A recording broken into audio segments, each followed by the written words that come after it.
یہ سب کیا چل رہا ہے؟ کیا ڈرامہ ہے یہ؟ مجھے جلدی سے بتاؤ ورنہ میں ابھی تمہارے بھائی کو کال کر کے بلا لوں گی۔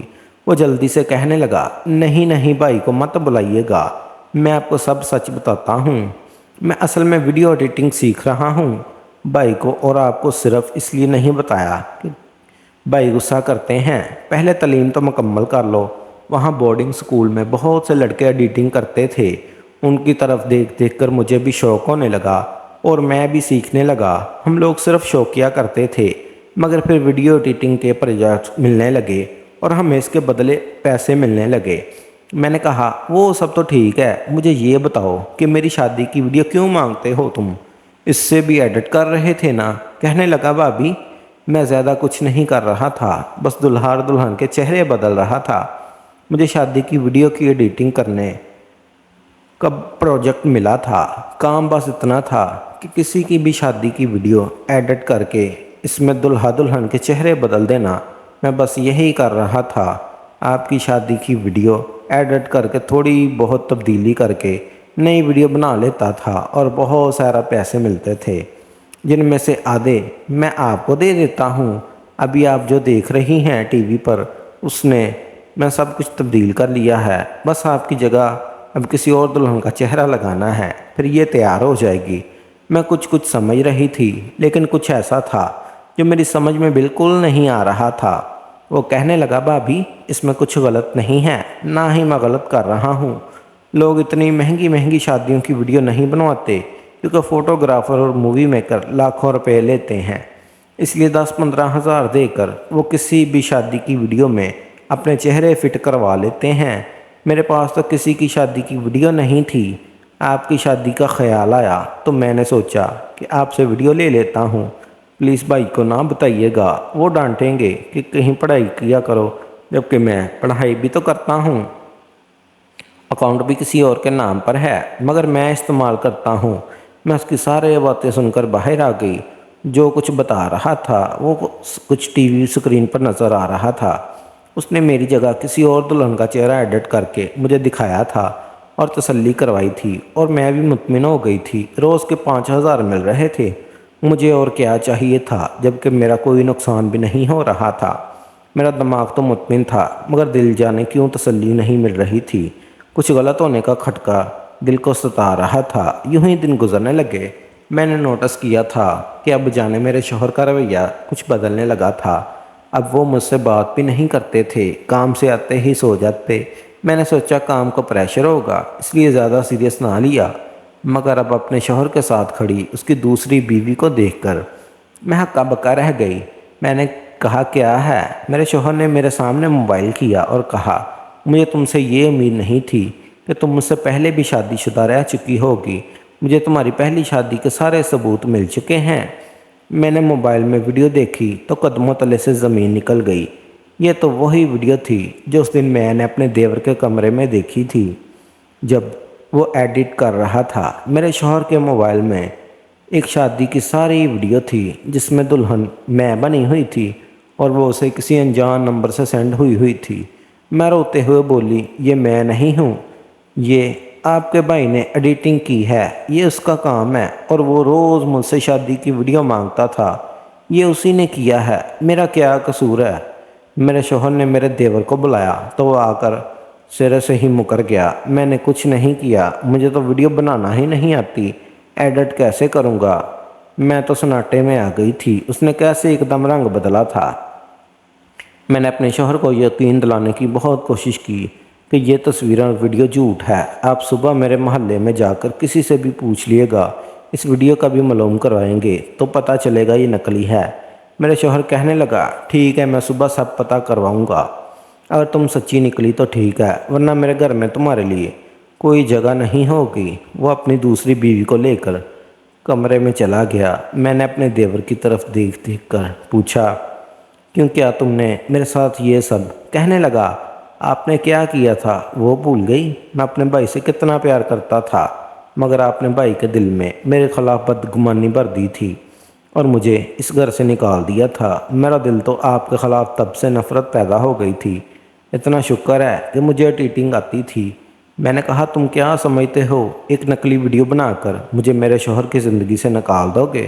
صبح جب وہ تحقیقات کریں گے تو سب سامنے آ جائے گا۔ وہ ہنسنے لگا۔ میں جانتا ہوں کہ یہ سب سامنے آئے گا، اس کے بعد میرا بھائی آپ سے معافی بھی مانگے گا، مگر ایک کام وہ جو بھی نہیں کرے گا، اپنی دوسری بیوی کو چھوڑ دینا ہے۔ میرا بھائی اتنا اچھا ہے کہ وہ دوسری بیوی کی زندگی تباہ نہیں کرے گا، پھر آپ بھی اسی تکلیف سے گزریں گی جس سے میں گزرا تھا۔ آپ بھی بھائی کو شیئر کرنا پڑے گا، اور ہاں، جو پیسے میں آپ کو دیتا رہا ہوں نا، وہ آپ کے ہی اے ٹی ایم سے کسی اور بینک کے ذریعے نکلواتا رہا ہوں۔ میں نے روتے ہوئے کہا، خدا غارت کرے تمہیں، تمہاری اتنی عمر نہیں جتنی بڑی سازش کی ہے تم نے۔ وہ ہنستے ہوئے کہنے لگا، بھابی بورڈنگ سکول میں آپ ہی نے تو بھیجا تھا، یہ سب کچھ میں نے وہیں سے سیکھا تھا۔ میں تو معصوم تھا، مجھے اس حد تک آپ لے کر آئیں۔ میری تو چھٹیاں ختم ہو گئی ہیں، میں کل چلا جاؤں گا۔ کل کو اگر بھائی کو معلوم بھی ہو جائے گا کہ میں نے یہ سب کیا تھا تو کیا ہوگا، وہ ناراض ہو جائیں گے، لیکن کتنا عرصہ، آخر تو میں خون ہوں ان کا، مجھے معاف کر ہی دیں گے، آپ سے بھی معافی مانگ لیں گے۔ مگر آپ کا تو نقصان ہو گیا نا، اب آپ کو بھی بھائی شیئر کرنا پڑے گا۔ وہ واپس چلا گیا تھا اور اس نے جیسے کہا تھا بالکل ویسا ہی ہوا۔ میرے شوہر کو سچائی پتہ چل گئی، اس نے مجھ سے معافی مانگی، لیکن اپنے جذباتی فیصلے کے پیش نظر دوسری شادی کو وہ کر ہی چکا تھا۔ اس لڑکی کو اب وہ طلاق نہیں دے سکتا تھا کیونکہ اس کا کوئی قصور نہیں تھا۔ میرے دیور نے ٹھیک کہا تھا، اب مجھے ساری زندگی اپنے شوہر کو شیئر کرنا پڑے گا۔ وہ مجھ سے اپنا بدلہ لے چکا تھا اور میرے پاس اب پچھتاوے کے علاوہ اور کچھ نہیں تھا۔